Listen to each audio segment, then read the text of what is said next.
আসসালামু আলাইকুম বন্ধুরা, কেমন আছো সবাই? আশা করি সবাই ভালো আছো। আলহামদুলিল্লাহ, আমরাও ভালো আছি। এতক্ষণে হয়তো বা বুঝতে পেরে গেছো, আজ নিয়ে এসেছি ব্যাঙের গল্প। এক পুকুরে অনেক ব্যাঙ বাস করত, তার মধ্যে এই ব্যাঙটি অন্যতম। এই ব্যাঙটি ছিল সবার থেকে ছোট।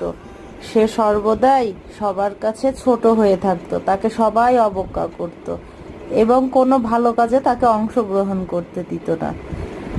ব্যাঙটি দেখতে তাদের থেকে সৌন্দর্যেও কম ছিল, সে কাজে কর্মেও দুর্বল ছিল। এই কারণে সবাই তাকে ছোট করে দেখত।